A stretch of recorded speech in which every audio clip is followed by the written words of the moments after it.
अजित डोभाल की कुंडली भी भगवान कृष्ण के लग्न वाली है। क्या अजित डोभाल भी कुछ बड़ा करने वाले हैं? जिस तरह सरदार वल्लभ भाई पटेल ने एक भारत बनाने में बहुत बड़ा योगदान दिया था, क्रेडिट चाहे नेहरू जी को मिला था, लेकिन क्या उसी ही तरह अजित डोभाल भी एक भारत को मजबूत भारत बनाने में बहुत बड़ा योगदान देने वाले हैं, चाहे क्रेडिट नरेंद्र मोदी जी को मिले। आज चर्चा करेंगे अजित डोभाल जी की कुंडली पर। क्या कहती है अजित डोभाल जी की कुंडली? आखिर क्या बड़ा कर सकते हैं वो, और क्यों कर सकते हैं वो बड़ा? ऐसी ग्रह स्थिति कैसे बन रही है? पहली बात, अजित डोभाल का जो लग्न है वह भगवान कृष्ण वाला वृषभ लग्न है। भगवान कृष्ण का भी वृषभ लग्न वाले लोग जो होते हैं मनमौजी होते हैं, जो उनको जो मर्जी ढोल नगाड़ों से जो मर्जी समझा दो, पीट दो उनके कानों में, लेकिन वो सुनते किसी की नहीं, सिर्फ अपनी करते हैं। ये इकलौता लग्न है जिसके लोग सिर्फ और सिर्फ अपनी करते हैं। जैसे तुला लग्न है ना, वो सबको लेकर चलते हैं, उसी तरह वृषभ लग्न है जो जितना मर्जी इनको कुछ समझा दो, इनका जो मन आएगा वही करेंगे। वही मेरी मर्जी, मैं चाहे ये करूं, मैं चाहे वो करूं। वो है अजित डोभाल की कुंडली और उनका लग्न।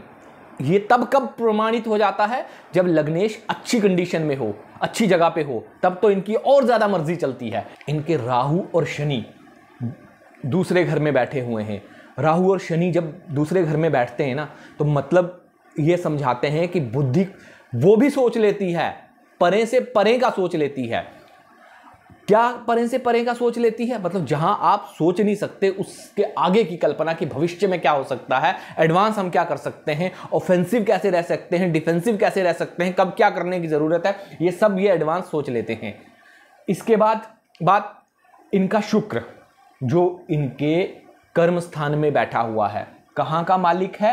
छठे स्थान का मालिक है। मतलब दुश्मनों से तो ये मजे मजे में जिंदगी में अपना कर्म बनाकर चलेंगे। दुश्मन और मजा, इनको दुश्मनों के साथ उलझने में, दुश्मनों का खात्मा करने में मजा आएगा। एंटरटेनमेंट, इनकी जिंदगी ही दुश्मनों को मिटाना, उनका सर्वनाश करना यह है, क्योंकि छठे भाव का मालिक दशम स्थान में बैठा है। अगर ये दुश्मनों को मारेंगे नहीं तो इनको रात को नींद नहीं आएगी, क्योंकि इनका शुक्र दसवें स्थान पे बैठा हुआ है, कर्म के स्थान पर बैठा हुआ है। तो जब तक ये जीवित रहेंगे तब तक ये दुश्मनों का विनाश करते रहेंगे। अब एक और बात, ये बड़ा कैसे करने वाले हैं? सवाल तो सबसे बड़ा ये। एक्चुअली इस वक्त शनि जो है ना वो यहां पर है, और अजित डोभाल का जो शनि है ना वो यहां पर है। यहां बैठा शनि अब इनके लग्न में देखेगा। जब शनि लग्न में देखेगा तो इनकी बुद्धि, इनके दिमाग के घोड़े और रफ्तार से दौड़ेंगे।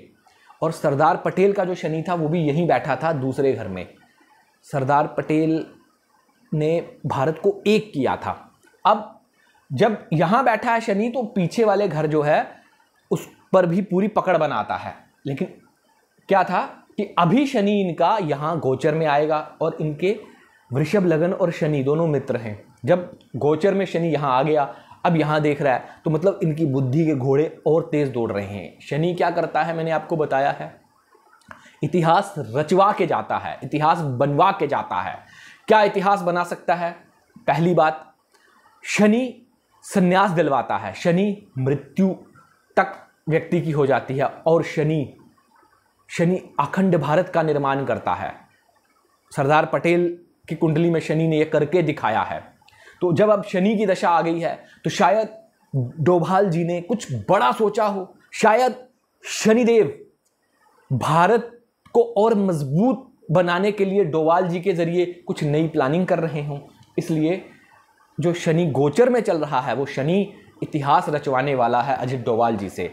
और बाकी दो चीज़ें मैंने आपको बता ही दी। उसके अलावा अब डोभाल जी की जन्म कुंडली में एक और चीज़ है, इनके भाग्य स्थान में सूर्य बैठा है।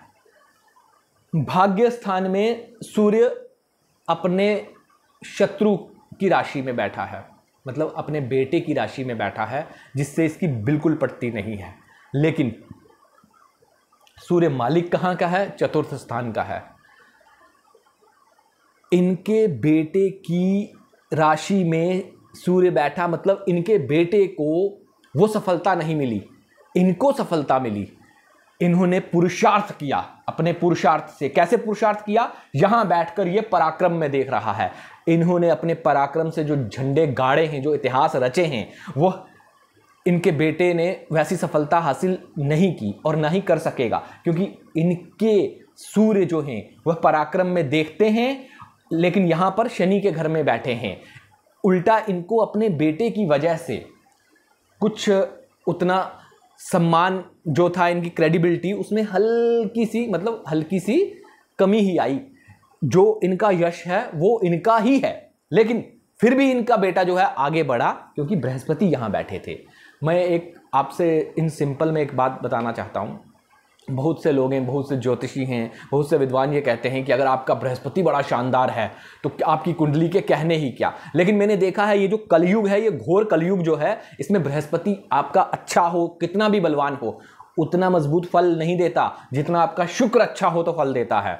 इसीलिए जिसकी कुंडली में भी बृहस्पति से शुक्र ज्यादा मजबूत है तो समझ लीजिए उसकी जीवन के वारे न्यारे हैं, गजब हैं, अद्भुत है। लेकिन जिसकी कुंडली में बृहस्पति सबसे मजबूत है तो शायद वो जीवन में उतना बड़ा काम न कर पाए, उतना बड़ा इतिहास न रच पाए इस कलयुग के लिए। बाकी युगों के लिए नहीं कह रहा हूं, वहां पर तो बृहस्पति ही सबसे बड़े हैं, लेकिन इस कलयुग में, इस घोर पापी कलयुग में बृहस्पति से ज्यादा शुक्र मजबूत हैं और इनका शुक्र बहुत मजबूत है। और वृषभ लग्न की कुंडली है, लग्नेश 10वें स्थान पे बैठा है, लग्नेश शुक्र, और उसके साथ शनि तत्कालीन मैत्री में आ गया।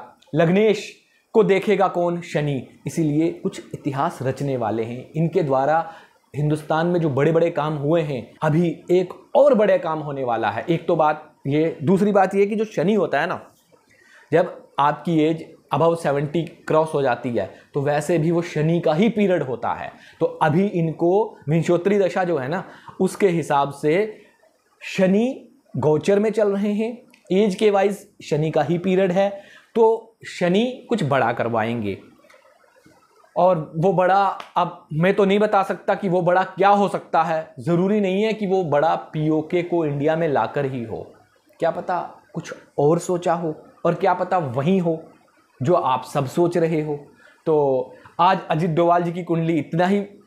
आगे आप बताइए ना, किस नेता की, किस अभिनेता की, किसकी कुंडली का विश्लेषण करना चाहिए, उनके भविष्य के बारे में हम चर्चा करें। जैसे मैंने प्रधानमंत्री नरेंद्र मोदी, अजित डोभाल, राहुल गांधी, प्रियंका गांधी, तकरीबन सभी नेताओं की, अरविंद केजरीवाल की भी मैंने पहले ही बता दिया था कि इस तारीख को वो जेल से बाहर निकलेंगे, उनका और ज़्यादा बुरा समय आने वाला है, सब कुछ पहले बता दिया था। इसी तरह मैं चाहता हूं कि मैं एक ऐसे नेता की करूं जिसके भविष्य के बारे में हम पहले से ही चर्चा कर लें। तो अन्नामलाई के बारे में भी मैं बता चुका हूं, आप चाहे तो देख सकते हैं। मैंने कहा था अन्नामलाई को अपने राज्य से बेनिफिट नहीं होने वाला, वो केंद्र में आएंगे। मैंने बहुत पहले ही ये विश्लेषण कर दिया था, आप उस कुंडली को देख सकते हैं। और अब आप बताइए नया किसके बारे में विश्लेषण करना है। तो आज के लिए इतना ही, बहुत बहुत धन्यवाद।